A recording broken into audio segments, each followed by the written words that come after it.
Ton frère a plus besoin de la maison, a insisté maman. C'est de là où ne revient pas. J'ai hoché la tête et je suis parti sans un bruit.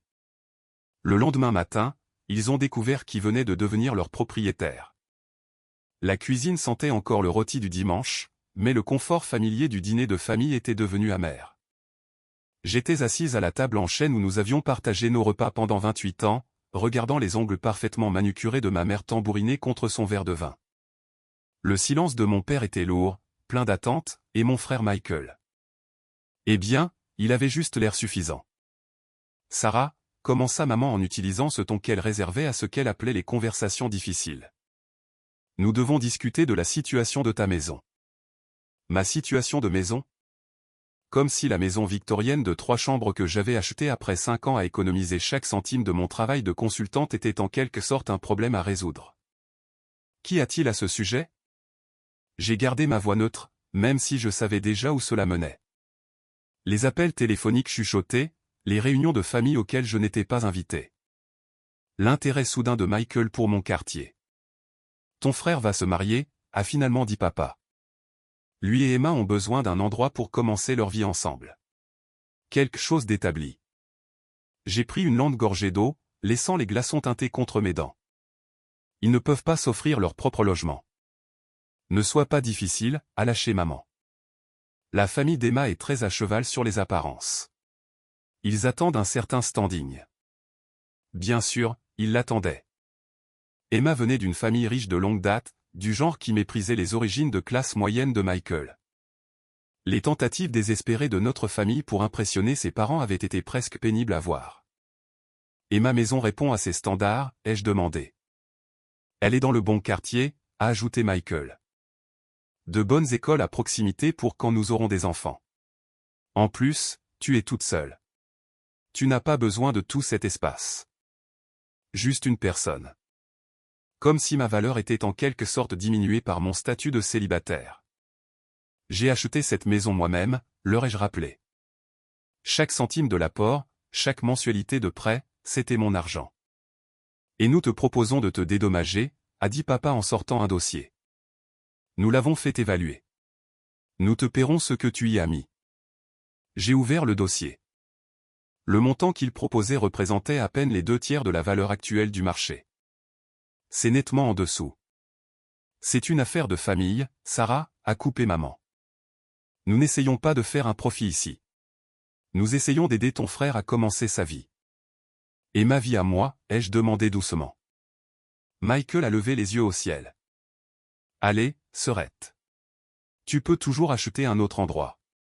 Peut-être quelque chose de plus approprié à ta situation. La façon dont il a dit « situation » m'a donné la chair de poule, comme si être célibataire et réussir était une sorte de défaut de caractère. Je ne vends pas ma maison, ai-je dit fermement en refermant le dossier. Le silence qui a suivi était assourdissant. Les doigts de maman ont cessé de tambouriner. La mâchoire de papa s'est crispée. Le sourire suffisant de Michael a légèrement vacillé. Sarah, la voix de maman était devenue froide. Ce n'est pas une demande. Ton frère a plus besoin de la maison que toi. C'est de là où ne prend pas la peine de revenir dans cette famille. Je me suis levé lentement, lissant ma jupe. Je vois. Ne sois pas dramatique, a soupiré papa. Nous essayons de faire ce qui est le mieux pour tout le monde. Tout le monde sauf moi. J'ai pris mon sac à main, glissant l'offre insultante à l'intérieur.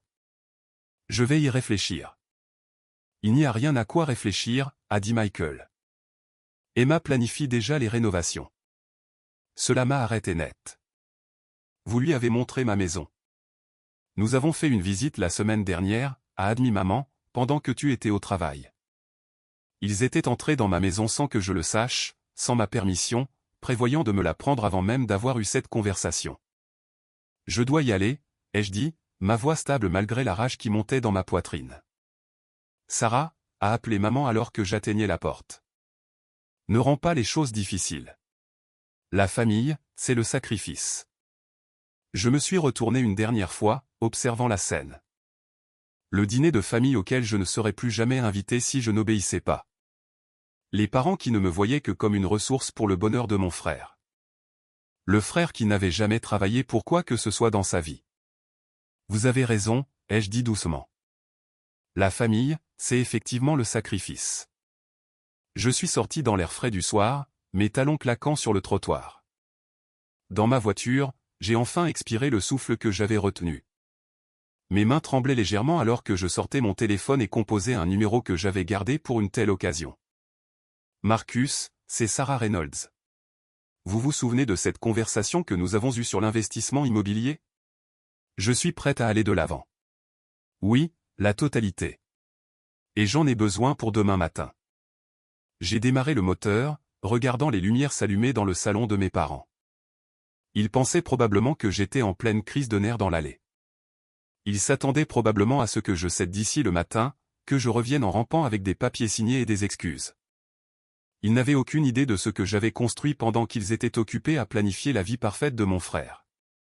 Aucune idée que j'avais passé les 3 dernières années à acheter discrètement des propriétés par le biais d'une société holding. Aucune idée que je possédais la moitié de l'immobilier commercial de leur précieux quartier. Et certainement aucune idée que ce matin même, pendant qu'ils planifiaient leur embuscade autour d'un café, j'avais finalisé l'achat de la société qui détenait leur prêt hypothécaire.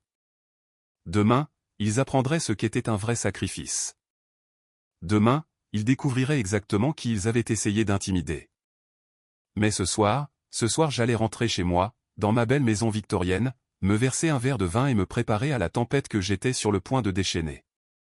Mon téléphone a vibré. Un texto de Michael.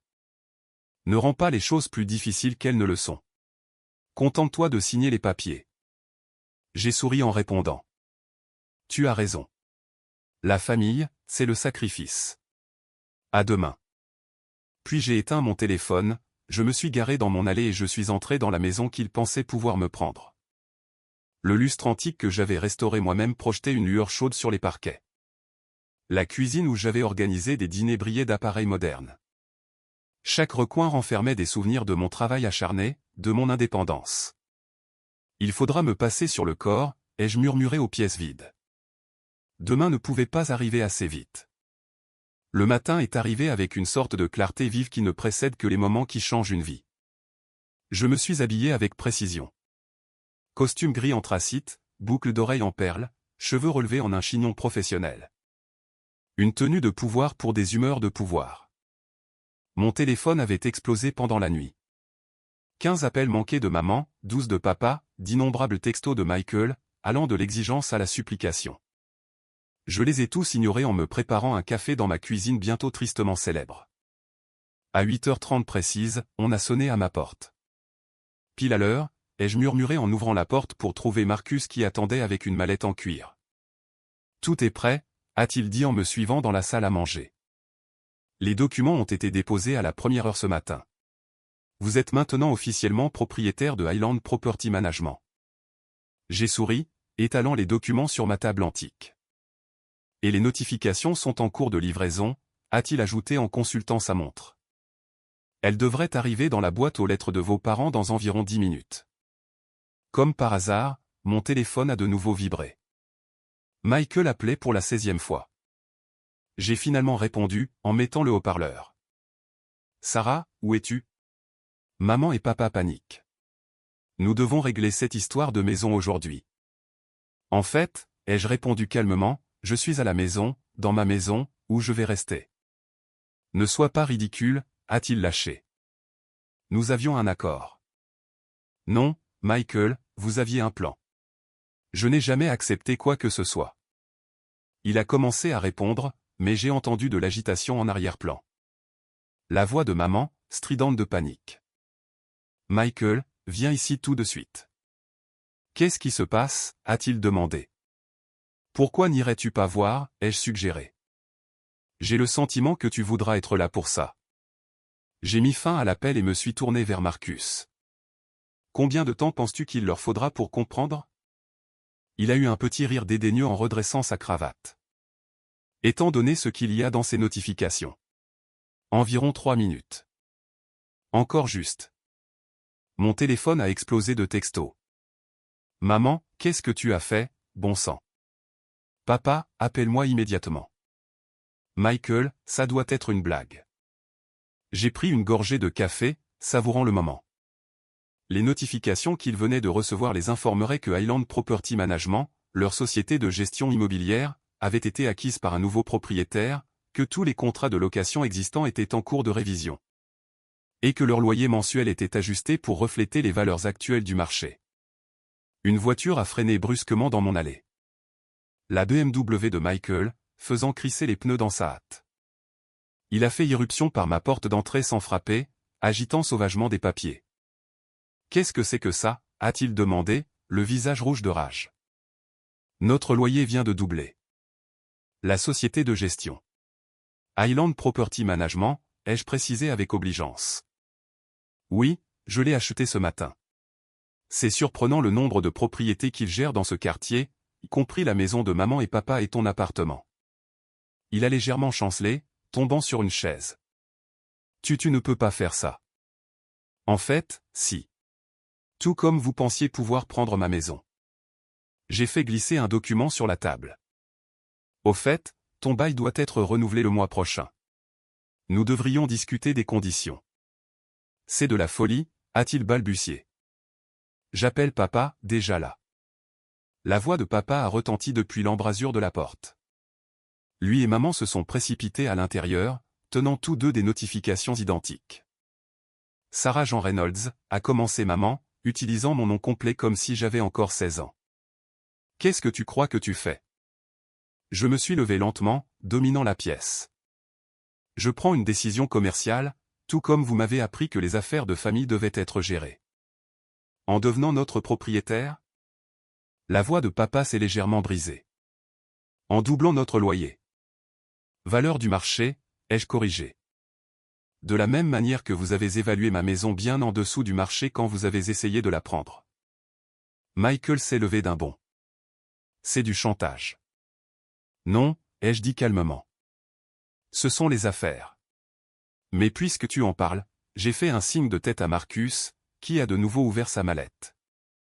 Discutons de vos plans de rénovation pour ma maison. Ce que vous avez fait sans que je le sache ou sans mon consentement. Le visage de maman a pâli. Comment as-tu? J'ai d'excellentes sources. J'ai étalé des photos sur la table. Emma et Michael visitant ma maison, mesurant les pièces, discutant des changements avec un entrepreneur. L'effraction est toujours illégale. Aux dernières nouvelles, même pour la famille. Nous avions une clé, a protesté Michael. Pour les urgences, lui ai-je rappelé, pas pour planifier comment prendre ma propriété. Papa s'est avancé, son masque d'homme d'affaires se mettant enfin en place. Qu'est-ce que tu veux? C'est simple. Je lui ai tendu un nouveau dossier. À l'intérieur, vous trouverez 3 documents. Premièrement, une reconnaissance formelle que ma maison n'est pas à discuter, jamais. Deuxièmement, de nouveaux contrats de location pour toutes vos propriétés aux tarifs actuels du marché. Et troisièmement, un contrat familial établissant des limites claires concernant les décisions financières. Et si nous refusons? La voix de maman était glaciale. J'ai souri. Alors vous devrez trouver de nouveaux endroits où vivre. J'ai entendu dire que le quartier voisin est charmant. Bien qu'il ne réponde peut-être pas aux standards de la famille d'Emma. Michael s'était lancé, mais Marcus s'est interposé en douceur entre nous. Je ne ferai pas ça, a-t-il conseillé à voix basse. Des accusations d'agression feraient mauvaise impression sur les demandes d'adhésion au country club. Le silence est tombé dans la pièce, seulement troublé par le tic-tac de l'horloge grand-père. Une autre pièce qu'ils avaient probablement prévu de réclamer pour la nouvelle vie de Michael. Tu détruis cette famille, a murmuré maman. Non, ai-je corrigé. Je lui enseigne les conséquences et le respect. Signez les papiers et nous pourrons tous aller de l'avant. Refusez et vous pourrez commencer à faire vos cartons. Papa a pris un stylo, sa main tremblant légèrement. Nous n'avons pas le choix, n'est-ce pas? Il y a toujours un choix, ai-je dit doucement. Tout comme j'avais le choix hier soir quand vous avez essayé de m'intimider pour que je quitte ma maison. J'ai choisi de me battre. Un par un, ils ont signé. Michael en dernier, sa signature un gribouillis rageur sur le papier. Sortez, ai-je dit calmement. Vous tous. Et n'essayez plus jamais de prendre ce qui est à moi. Ils sont partis en silence, le poids de leur défaite lourd dans l'air. Alors que la porte se refermait derrière eux, Marcus a sifflé à voix basse. « Rappelle-moi de ne jamais te contrarier », a-t-il dit en rassemblant les papiers signés. Je me suis enfoncé dans mon fauteuil préféré, celui qu'Emma avait prévu de jeter pendant ses rénovations. Ils ne m'ont jamais vu venir. Et maintenant? J'ai regardé autour de moi ma belle maison, mon sanctuaire durement gagné et farouchement protégé. Maintenant, nous attendons la phase 2. Parce qu'il ne s'agissait pas seulement de garder ma maison. Il s'agissait de leur donner une leçon qu'ils n'oublieraient jamais. Et c'était loin d'être terminé. Les retombées ont été spectaculaires et immédiates. En quelques heures, les rumeurs familiales allaient bon train. Tante Patricia a appelé pour exprimer son inquiétude quant à mon état mental. La cousine Jennifer a publié un statut Facebook vague sur la cupidité qui détruit les familles. La mère d'Emma a apparemment eu un évanouissement en apprenant que sa future belle-fille vivrait dans une simple location. Je les ai tous ignorés, me concentrant plutôt sur la phase suivante de mon plan. Une semaine après la confrontation, j'étais assise dans mon bureau à domicile à examiner des documents quand mon assistante Kate a frappé. « Les rapports d'audit sont arrivés », a-t-elle annoncé, posant un dossier épais sur mon bureau. « Vous allez vouloir voir ça. » J'ai ouvert le dossier, parcourant le contenu. Tout ce que j'avais soupçonné sur les affaires financières de ma famille était là, noir sur blanc. Des années d'écarts fiscaux, des transferts de propriétés douteux et, plus important encore, la preuve que mes parents prélevaient de l'argent de mon fonds en fiducie, celui que ma grand-mère m'avait spécifiquement laissé, depuis des années, pour soutenir les entreprises en faillite de Michael. Nos avocats ont tout vérifié, ai-je demandé. Kate a hoché la tête. Triple vérification. Tout est recevable. Je me suis penché en arrière, laissant les implications s'installer. Organiser une réunion de famille demain soir. Ici, tous. Jusqu'au dernier. J'ai souri. Il est temps que le coup près tombe. Le soir suivant, mon salon s'est rempli de membres de la famille, tous essayant de masquer leur malaise d'être dans la maison qu'ils avaient essayé de me prendre. Maman était assise, rigide, sur le bord du canapé. Papa faisait les 100 pas près de la cheminée et Michael était affalé dans un coin avec Emma, qui avait l'air de préférer être n'importe où ailleurs. Merci à tous d'être venus, ai-je commencé, debout devant eux. Je sais que la semaine passée a été difficile. Si tu nous as appelés ici pour jubiler, a commencé Michael. En fait, les jeux interrompus. Je vous ai appelé ici pour discuter du fonds en fiducie de grand-mère Eleanor. La température de la pièce a semblé chuter de 10 degrés. La posture parfaite de maman a légèrement vacillé. Ce n'est pas à discuter, a dit papa rapidement.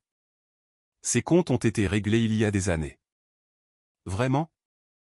J'ai ouvert mon ordinateur portable, le connectant à l'écran de télévision. Parce que selon ces rapports d'audit, ces comptes étaient tout sauf réglés. L'écran s'est rempli de relevés de transactions, des dizaines de virements de mon fonds en fiducie vers diverses sociétés écrans, toutes menant aux start-up ratées de Michael. 3 millions d'euros, ai-je poursuivi calmement. C'est ce que vous avez pris. De l'argent que grand-mère avait explicitement laissé pour mon éducation et mon avenir. De l'argent que vous avez utilisé pour renflouer les désastres de Michael tout en me disant que le fonds avait été épuisé par des krachs boursiers. Nous protégions l'entreprise familiale, a protesté faiblement papa. Non, ai-je corrigé. Vous protégiez votre enfant chéri à mes dépens. Encore une fois. Emma s'est levée brusquement. Je pense que je devrais partir. Reste, ai-je ordonné.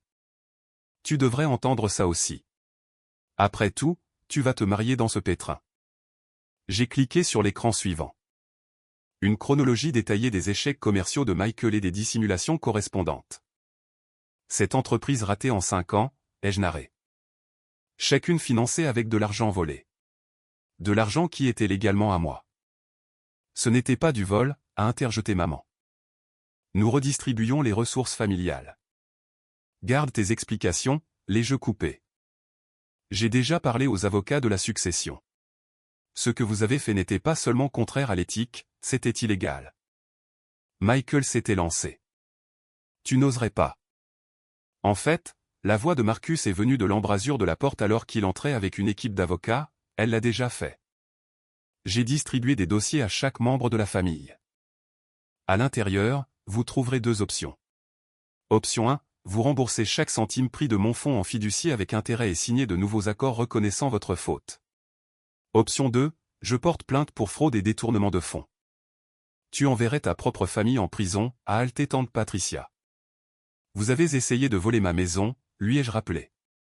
Après avoir volé mon héritage. Après des années à favoriser Michael et à mépriser mon succès. Alors oui, si nécessaire, je le ferai. Papa a parcouru les documents, le visage livide. Ces conditions de remboursement, elles sont impossibles. Pas impossible, ai-je corrigé. Juste difficile. Comme de construire une entreprise prospère à partir de rien pendant que votre famille vous sape à chaque tournant. Je me suis déplacé pour me tenir près de la fenêtre, ma fenêtre, dans ma maison que j'avais combattu pour garder. Vous avez 24 heures pour décider. Choisissez judicieusement. Le jour suivant, un par un, ils sont revenus. Chacun signant les accords de remboursement avec des degrés variables de ressentiment et de honte. Michael était le dernier, Emma était notoirement absente. Elle a rompu les fiançailles, a-t-il dit en signant. Elle dit qu'elle ne pouvait pas se marier dans une famille avec des irrégularités financières. C'est drôle comme le karma fonctionne, ai-je répondu. Pas entièrement sans sympathie. Après leur départ à tous, je me suis assise dans ma cuisine. La cuisine qu'ils avaient essayé de donner. Et je me suis versé un verre de vin. Mon téléphone a vibré avec un texto de l'ancien avocat de grand-mère Eleanor. Votre grand-mère serait fière. Elle a toujours dit que vous étiez la plus intelligente.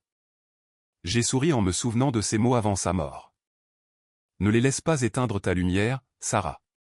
Parfois, le plus grand acte d'amour est de se défendre. Les mois suivants ont apporté des changements. Maman et papa ont déménagé dans un logement plus petit pour respecter leurs obligations de remboursement. Michael a en fait trouvé un vrai travail. La famille élargie a appris à marcher sur des œufs autour de moi. Leurs jugements chuchotés ont été remplacés par un respect réticent. Et moi, j'ai développé ma société immobilière, lançant un programme pour aider les femmes célibataires à devenir propriétaires. Je l'ai nommé la Fondation Eleanor Reynolds en l'honneur de la grand-mère qui avait cru en moi quand personne d'autre ne le faisait. Un an plus tard, j'ai organisé un dîner dans ma belle maison victorienne. Pas pour la famille. Ils travaillaient encore à comprendre les limites. Mais pour les femmes du programme de ma fondation.